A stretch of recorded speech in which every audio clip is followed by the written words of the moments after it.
সুপ্রিয় শিক্ষার্থীবৃন্দ, আশা করি তোমরা সবাই ভালো আছো।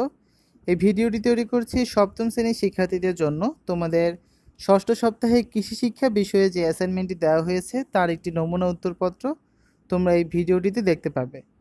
তোমাদের অধ্যায়ের বিষয়বস্তু শিরোনাম হচ্ছে চতুর্থ অধ্যায় কৃষি ও জলবায়ু এবং পঞ্চম অধ্যায় কৃষিজ উৎপাদন।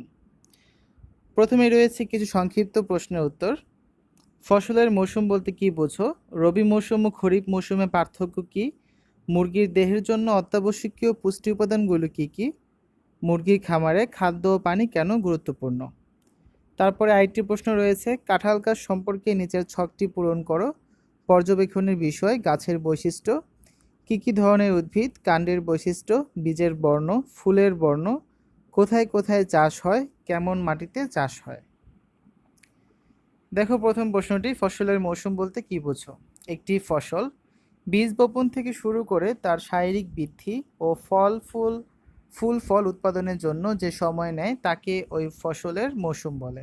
অর্থাৎ কোনো ফসলের বীজ বপন থেকে ফসল সংগ্রহ পর্যন্ত সময়কে সে ফসলের মৌসুম বলা হয়। বাংলাদেশের জলবায়ুর উপর নির্ভর করে বছরের বিভিন্ন সময় বিভিন্ন ধরনের ফসল জন্মে। ফসল উৎপাদনের জন্য সারা বছরকে প্রধানত দুটি মৌসুমে ভাগ করা হয়েছে, রবি মৌসুম এবং খরিফ মৌসুম। রবি মৌসুম এবং খরিফ মৌসুমের মধ্যে পার্থক্য লিখো। রবি মৌসুম ও খরিফ মৌসুমের মধ্যে কিছু পার্থক্য লক্ষ্য করা যায়। আশ্বিন থেকে ফাল্গুন মাস পর্যন্ত সময়কে রবি মৌসুম বলা হয়। চৈত্র থেকে ভাদ্র মাস পর্যন্ত সময়কে খরিফ মৌসুম বলা হয়। রবি মৌসুমের প্রথম দিকে কিছু বৃষ্টিপাত হয়, তবে তা কম। খরিফ মৌসুমে বিশেষ করে আষাঢ় থেকে ভাদ্র মাসের পর্যন্ত প্রচুর বৃষ্টিপাত হয়। রবি মৌসুমে তাপমাত্রা ও বায়ুর আর্দ্রতা কম থাকে। খরিফ মৌসুমে তাপমাত্রা ও বায়ুর আর্দ্রতা বেশি থাকে। মুরগির দেহের জন্য অত্যাবশ্যকীয় পুষ্টি উপাদানগুলো কী কী? মুরগি পালনে মুরগির খাদ্য হচ্ছে অত্যাবশ্যকীয় ও অন্যতম প্রধান বিষয়।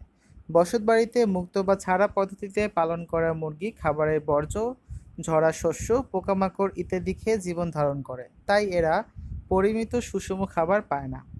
তাই মুরগির পরিমিত সুষম খাদ্য নিশ্চিত করার জন্য পুষ্টি উপাদানগুলোর দিকে লক্ষ্য রাখতে হবে। 1. শর্করা। শর্করা মুরগির দেহের জন্য অত্যাবশ্যকীয় একটি পুষ্টি উপাদান, তাই মুরগিকে শর্করা জাতীয় খাবার যেমন গম, ভুট্টা, চালের খুদ, চালের কুড়া, গমের ভুসি ইত্যাদি খাওয়ানো প্রয়োজন। 2. পানি। মুরগি প্রচুর পরিমাণে পানি পান করে, তাই মুরগির খামারে পানীয় ব্যবস্থা রাখা খুবই গুরুত্বপূর্ণ, তবে বিশুদ্ধ পানি মুরগিকে খাওয়াতে হবে। 3. আমিষ। মুরগির পর্যাপ্ত শর্করা খাবারের পাশাপাশি আমিষ জাতীয় খাবার যেমন সয়াবিন তেল, তিলের খৈল, সরিষার খৈল, শুটকি মাছের গুঁড়া প্রভৃতি খাওয়াতে হবে। 4. ভিটামিন। ভিটামিন সমৃদ্ধ খাবার ও শাকসবজি মুরগির দেহের জন্য খুবই গুরুত্বপূর্ণ, তাই মুরগিকে পর্যাপ্ত পরিমাণ ভিটামিন জাতীয় খাবার খাওয়াতে হবে। 5. খনিজ। খনিজ লবণ মুরগির দেহের জন্য খুবই গুরুত্বপূর্ণ, তাই মুরগিকে খনিজ জাতীয় খাবার যেমন খাদ্য লবণ, হাড়ের গুঁড়া, ঝিনুক ও শামুকের গুঁড়ো ইত্যাদি খাওয়াতে হবে। মুরগির খামারে খাদ্য ও পানি কেন গুরুত্বপূর্ণ? মুরগি পালনে মুরগির খাদ্য হচ্ছে অত্যাবশ্যকীয়। তাছাড়া মুরগি প্রচুর পরিমাণে পানি পান করে, তাই মুরগির খামারে খাদ্য ও পানি দুটোই গুরুত্বপূর্ণ। মুরগির খাদ্য উপাদানের পর্যাপ্ত পরিমাণ শর্করা, আমিষ, খনিজ লবণ, স্নেহ ও ভিটামিন জাতীয় খাবার থাকা প্রয়োজন। সুষম খাবারে মুরগির দেহের প্রয়োজনীয় পুষ্টি উপাদানগুলো উপস্থিত থাকে। বসতবাড়িতে মুক্ত বা ছাড়া পদ্ধতিতে পালন করা মুরগির খাবারের বর্জ্য, ছড়া শস্য, পোকামাকড় ইত্যাদি খেয়ে জীবন ধারণ করে, তাই এরা পরিমিত সুষম খাবার পায় না, যার ফলে মুরগি থেকে প্রত্যাশিত ডিম ও মাংস পাওয়া যায় না। বাচ্চা মুরগি দৈনিক 10 থেকে 15 গ্রাম এবং প্রাপ্তবয়স্ক মুরগি প্রায় 100 থেকে 120 গ্রাম খাদ্য খেয়ে থাকে। তাছাড়া মুরগি প্রচুর পরিমাণে পানি পান করে থাকে, তাই খামারে পর্যাপ্ত বিশুদ্ধ পানি সরবরাহ থাকতে হবে। প্রাপ্তবয়স্ক মুরগিকে দৈনিক 200 মিলিলিটার বিশুদ্ধ পানি দিতে হয়, তাই মুরগির খামারে খাদ্য ও পানি গুরুত্বপূর্ণ। তোমাদের দ্বিতীয় যে প্রশ্নটি ছিল, কাঁঠাল গাছ সম্পর্কে নিজের ছকটি পূরণ করো। দেখো, পর্যবেক্ষণের বিষয়, গাছের বৈশিষ্ট্য। কি ধরনের উদ্ভিদ?